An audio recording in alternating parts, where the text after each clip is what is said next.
um outro assunto, inclusive, que tem absolutamente tudo a ver com esse debate. Prestem atenção, porque a oposição quer iniciar os debates sobre a elaboração de uma nova Constituição Federal. Segundo o projeto do deputado Zé Vitor, do PL de Minas Gerais, esse novo texto iria restabelecer e definir de forma muito clara quais são as obrigações, possibilidades e limites do Legislativo, do Executivo e do Judiciário. Segundo o parlamentar, o Brasil não é mais o mesmo de 1988, quando foi promulgada a Constituição. E por isso seria necessário estabelecer novas diretrizes para adequar o debate sobre democracia, economia e a sociedade atual. Inicialmente, o deputado pediu a convocação de um plebiscito para saber se a população aprova ou não o avanço dessa proposta. Delegado Palumbo, os dois tomando água ao mesmo tempo. Delegado, oposição defendendo uma nova Constituição Federal para definir regras e estabelecer exatamente os limites de cada poder. Queria que você trouxesse sua avaliação sobre essa ideia.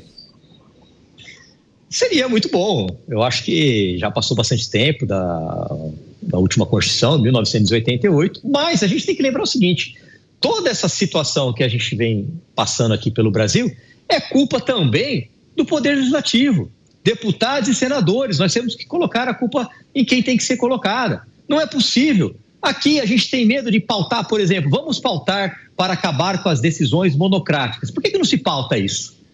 Por que não se pauta e coloca isso em votação o mais rápido possível? Por que não se pauta inúmeras PECs que está tramitando no Congresso Nacional, aliás, uma de minha autoria, para colocar todos os ministros do Supremo Tribunal Federal como juízes de carreira? Não pode mais, eu vou colocar o amigo do amigo, eu vou colocar meu advogado, eu vou colocar ciclano, isso do lado direito, do lado esquerdo, não interessa. Vamos colocar juízes de carreira. Por que não se pauta isso? Qual é o medo de deputados? Qual é o medo dos senadores? Aliás, deputados não, porque algumas pautas, aliás, todas as pautas só são pautadas se o presidente da Câmara dos Deputados do Senado Federal quiser, mas simplesmente eles esquecem. E agora vamos fazer uma nova Constituição. Nós não conseguimos nem pautar projetos simples como esse de acabar com as decisões monocráticas, que é muito mais simples que fazer uma nova Constituição. Então, neste caso, eu estou igual o Mota, eu também sou cético. Quando é que vai mudar isso? Com a entrada de novos deputados, novos senadores, que pensem no povo e que não fiquem com medo de desagradar ciclano, beltrano, poder judiciário, chefe do executivo, partido político. Aí a gente começa a ter uma mudança. Mas enquanto a gente tiver políticos se acovardando, literalmente, tem político que sequer tem coragem de falar. Tem político que sequer, com respeito, e eu acho que nós temos que respeitar. Eu não gosto dessa política xingando, não compactuo com essa política de ficar colocando adjetivos, apelidos, ficar xingando, mas tem político que sequer tem coragem de subir na tribuna e para falar de algumas coisas que vem acontecendo, principalmente no tocante ao Supremo Tribunal Federal. Depois eles vêm falar de uma nova Constituição. Estou igual ao Mota, sou cético nesse ponto. Mota, tem muito jurista que identifica problemas e falhas na nossa Constituição, mas eu já escutei várias críticas mais em relação à questão fiscal, né? Algumas previsões da nossa Constituição e o impacto disso nas contas públicas. Mas há muita gente que defende instituir regras muito claras e bem definidas para evitar invasão entre os três poderes da República. Como avalia essa proposta, hein, Mota? Candidato, há um ditado que diz que quando os homens são honestos, as leis são desnecessárias.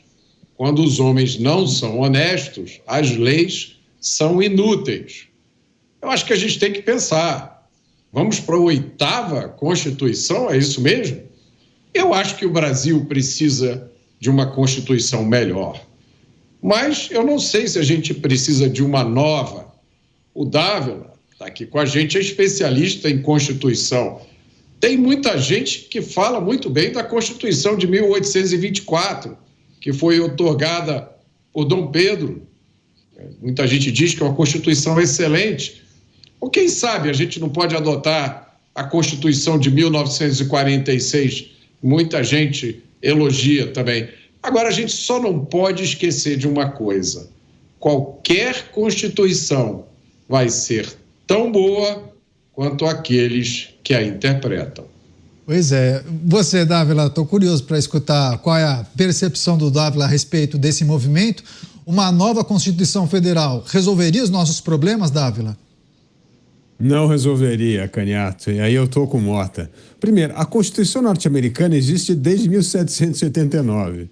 A Constituição do Japão desde 1945. A Constituição da Alemanha desde 1945. Então, não tem nada a ver que tem que fazer revisão da Constituição. O que nós precisaríamos é uma... Não é nem uma revisão da Constituição, nós precisamos de duas coisas, viu? O nosso deputado Palumbo aqui da bancada. Primeira coisa que nós precisamos fazer, desconstitucionalizar um monte de tema que está na Constituição. Transformar isso em lei ordinária como é em qualquer país do mundo. Se nós fizermos a desconstitucionalização de vários temas, já vai ajudar demais a desengessar um sistema político completamente engessado. Nós estamos falando que hoje mais de 90% do orçamento da nação é engessado, é despesa obrigatória. Isso é um absurdo, não existe nenhuma democracia no mundo assim, Canhato. Isso é... Então, a primeira coisa, se desconstitucionalizar. E a segunda coisa é revogar um monte de lei obsoleta na Constituição. Se fizer uma revisão constitucional só com essas duas coisas, de desconstitucionalização e revogar coisas absurdas, pronto, já dá uma bela limpeza na Constituição e aí a gente toca o barco daí para frente. Porque com essas duas coisas, o meu medo de uma constituinte nova é que eles vão querer constitucionalizar tudo. Porque no Brasil, assim, já que a lei não pega, põe tudo na Constituição. Foi essa, inclusive, a mentalidade da Constituição de 1988 que destruiu a Constituinte de 88. Eu me lembro muito bem da Constituinte de 88. Era uma história para uma comissão de notáveis fazer a Constituição, mandaria para o Congresso para um voto sim ou não. Era esse. Aí transformaram o Congresso numa Assembleia Constituinte e virou uma algazarra total. Foi isso que acabou com a Constituição. Porque o projeto inicial era isso. Era um grupo notáveis de juristas e alguns parlamentares que conheciam o assunto, iam propor um projeto de Constituição e esse projeto seria aprovado. E aí eu volto ao ponto do Mota, que é muito importante. O Brasil, aliás, eu escrevi um livro, As Constituições Brasileiras, com vários constitucionalistas que falam exatamente sobre as 7 constituições. A Constituição do Império foi um espetáculo e durou a monarquia inteira, durou lá os 68 anos. Depois nós tivemos a Constituição de 1891, muito inspirada na Constituição americana, cujo presidente da Assembleia Constituinte foi Prudente de Moraes, que depois foi presidente da República. Depois teve a boa Constituição de 40... Depois tem as Constituições do Estado autoritário, que eu não conto aqui, né? Ele não vai contar, estamos fora, 34, 37, isso aí estamos fora. Aí vem a Constituição Democrática de 46, que é uma boa Constituição. E o Ives Gandra Martins escreveu nesse meu livro a Constituição de 1967, que ele diz que deveria ter sido a Constituição de 88, tirando aqueles artigos que eram mais cabíveis ao regime autoritário. Isso seria uma evolução já do sistema constitucional. Então, o Brasil precisa parar com essa história de querer jogar tudo na lata do lixo. Nós precisamos aprender o que a gente fez de bom, o que fez de ruim, e para consertar o que está de ruim na Constituição brasileira, nós precisamos atrelar esses 2 pontos, desconstitucionar e revogar. Se fizer essas 2 coisas, a gente faz uma bela limpeza na Constituição de 88 e mantém ela no rumo certo. Gastaria-se muito tempo e energia com esse processo, que não é fácil, né, Dávila? Uma nova constituinte, enfim, atender a tantas demandas, tantos pedidos, tantos anseios de vários grupos. E eu sempre me lembro, viu, delegado Palumbo, de um exemplo que o Cristiano Beraldo costuma dar aqui. O Beraldo diz mais ou menos o seguinte: eu respeito muito a classe dos enfermeiros, mas colocar o piso salarial dos enfermeiros na Constituição mostra exatamente a distorção que a gente observa quando grupos acabam sugerindo proposta de emenda à Constituição. Mas, delegado Palumbo, tem um outro ingrediente nessa notícia, né? O deputado pede que a população brasileira seja ouvida, né? Que um plebiscito fosse realizado para saber se a população aprova ou não essa ideia de uma nova Constituinte, delegado. Pode ser uma boa? Entende que a gente precisa ouvir mais a população brasileira? Sempre é bom ouvir a população, né? A pergunta é que não quer calar, né? Será que vão respeitar a vontade da população, como do plebiscito das armas? Será que vão mesmo ouvir? Ou, não, isso aqui não interessa, deixa para lá. Já ouvimos todos vocês, muito obrigado, vai continuar do jeito que está. É difícil, é bem complicado, né? Enquanto a gente não tiver deputados e senadores com coragem não, é só fazer o que tem que ser feito mesmo, propor leis, colocar essas leis para andar, a gente vai ficar nessa lenga-lenga, né? Com o executivo mandando os projetos de lei, aí lá faz aquelas negociatas, eu vou te dar carga, eu vou te dar o ministério, eu vou te dar emenda, vamos aprovar isso daqui, e os projetos de interesse da população, principalmente na área penal, na área criminal, que hoje o grande problema da população é saúde e segurança. Ele não anda, simplesmente não anda. Foi uma guerra, uma batalha para se aprovar o fim da saidinha. Aí o judiciário entende, não vale agora, só vale daqui para frente. Tudo bem que até é razoável a interpretação do Poder Judiciário, a gente não pode menosprezar isso, mas a gente tem que fazer os projetos de lei que interesse da população andarem, e isso não é feito. Só tem projeto de interesse do Poder Executivo visando votos para 2026. Enquanto isso, a população aqui sofre, fica à míngua, roendo osso. Fica muito difícil assim. Pois é, inclusive algumas mensagens, viu, Mota, de pessoas que acompanham o nosso debate e alguns levantando justamente uma questão que você chegou a trazer no início.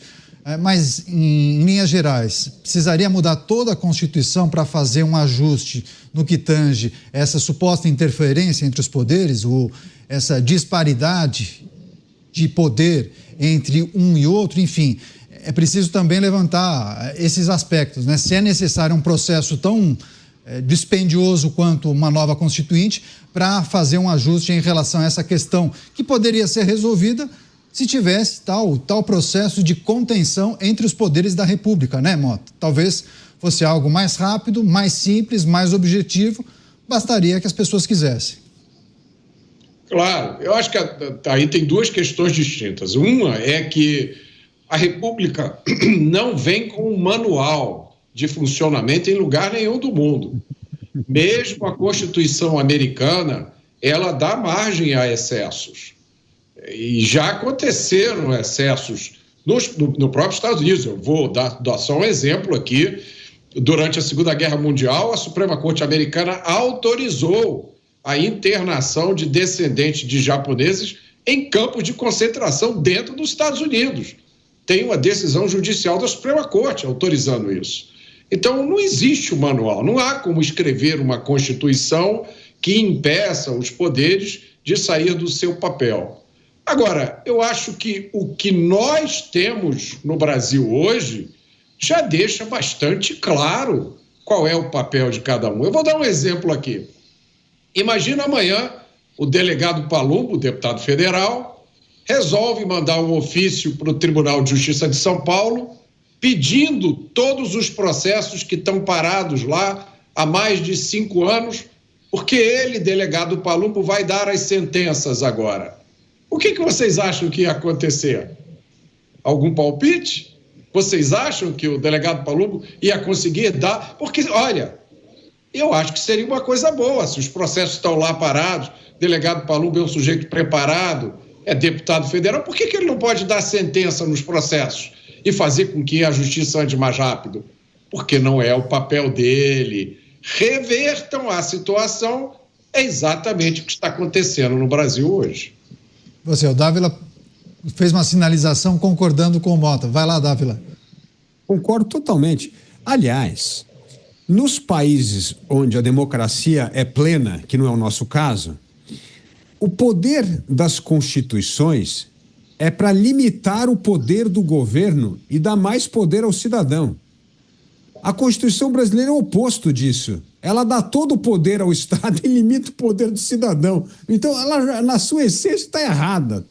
Porque não é possível uma Constituição com mais de 400 artigos você achar que essa Constituição está garantindo a liberdade. Não, ela está garantindo o poder do Estado de dizer tudo sobre qualquer assunto. E aí sobra um negocinho desse tamanho aqui que chama-se a liberdade individual. É uma coisa inacreditável. Tudo está regulado na Constituição. Então, isso é a inversão do papel de uma Constituição. Daí, a estratégia de desconstitucionalizar os temas. Por quê? E aí eu acho que tem mais chance, Mota, de ser aprovada a desconstitucionalização, porque isso atrapalha a vida dos políticos, dos governadores, dos prefeitos e todo mundo que está tomando o poder. Então é uma coisa, é até causa própria, tem que fazer isso, porque senão o país se torna ingovernável. Olha, eu estava falando aqui nos Pingos nos Is, delegado Palumbo, que daqui a 4 anos, no ritmo que está o gasto público, quando chegar em 2030, vai estar 100% do orçamento comprometido, não vai ter nem mais dinheiro para emenda. Vai acabar as emendas, vai ser 100% no custo para manter a máquina pública. Então é contra o interesse da própria classe política. Então eu acho que é um bom momento para iniciar uma discussão, para tirar essas coisas da Constituição. Isso daria um pouco mais de espaço para o povo respirar um pouco mais de liberdade, tirar o Estado de cima das costas das pessoas que trabalham e produzem nesse país e dar mais poder também aos políticos, mais liberdade aos governantes, principalmente prefeitos, governadores, para decidir o destino da cidade ou do Estado, porque eles foram eleitos para aquilo. E quando você tem 90% do orçamento engessado, você não tem poder para fazer nada. Você apenas paga a conta e faz alguma coisinha e o judiciário vai lá e pode caçar aquele poder da pessoa. A gente vai terminar o giro, mas Dávila, tiro curto, rapidamente, que teve uma pergunta endereçada a você aqui. Se tem alguma ferramenta que poderia ajudar na contenção dos poderes sem necessariamente precisar passar por um processo de uma nova constituinte. Tem alguma outra ferramenta ou não? Na verdade, você entende que seria um movimento de cada poder, esse processo de autocontenção e de respeito ao outro poder? Não, a autocontenção depende de cada poder, das pessoas exercendo o poder, isso não há dúvida. Agora, a desconstitucionalização, aí nós precisamos de emendas constitucionais para tirar esses artigos da Constituição e transformar em lei ordinária. Você, delegado Palumbo, o que a gente pode entender dessa proposta, ao movimento que a gente tem observado de alguns partidos liberais conservadores e no momento em que a gente observa o cenário do país? Alguma chance disso prosperar? Há muitos interesses em jogo, né? Acho muito difícil, né? Eu gostaria de fazer um complemento no que o Dávila falou. Complemento não, né? Um comentário. Dávila, eu ia adorar se acabasse o dinheiro para as emendas. Eu ia adorar, ia ser maravilhoso, porque aí, quem sabe, os deputados e senadores não iam se preocupar, né, a maioria deles, com o povo brasileiro e não ficar recebendo emenda para passar para os seus municípios, para ficar aquele feudo interminável de voto de cabresto, né? Agora, o Mota falou também uma coisa muito interessante, né? Os poderes não se respeitam, cada um faz o que quer. Então, quer dizer, o Mota foi muito feliz. Não tem um promotor numa cidade e eu, como delegado de polícia, posso oferecer uma denúncia? Óbvio que não. E isso acontece em todos os poderes. É um poder, uma instituição querendo usurpar a função da outra o tempo todo. Poderia citar outro exemplo, o caso do termo circunstanciado que a PM quer fazer. Isso é atribuição do delegado de polícia, é um ato de polícia judiciária. Não é porque não tem delegado, tem um déficit de mais de 10 mil funcionários públicos da área da Polícia Civil que você pode simplesmente usurpar a função deles. Isso não existe, as instituições têm que se respeitar. Mas nós não estamos num país onde um juiz ele dá uma decisão monocrática e vai contra a classe médica, dizendo que a assistolia fetal, que é no caso do aborto, se usar a técnica da assistolia fetal, é permitido. Quer dizer, aqui ninguém se respeita absolutamente nada. Um poder vai usurpando a função do outro e não acontece nada. Mas isso acontece muito, repito, por omissão e covardia de políticos que estão em Brasília.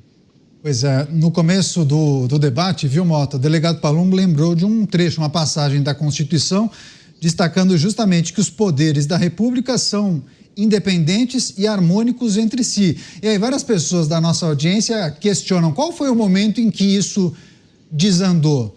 Não faz tanto tempo assim, mas alguns começam a levantar alguns episódios que possivelmente podem ter contribuído para esse cenário que a gente observa hoje em dia. Você destacaria algum momento que chama a sua atenção quando a gente olha para esse cenário hoje em dia, Mota? Foi o momento em que o impeachment da presidenta foi fatiado, como se fatia uma mussarela no balcão de frios no supermercado. Vai perder o cargo, mas não vai perder os direitos políticos. Isso aconteceu dentro do Congresso Nacional, numa sessão presidida por um ministro da Suprema Corte. E eu me lembro da época de achar estranho isso, mas notar que houve pouca repercussão. Eu acho que ali ficou combinado que, olha, em determinadas situações, a gente faz aqui um passe de mágica, você olha para o outro lado, deixa a coisa acontecer.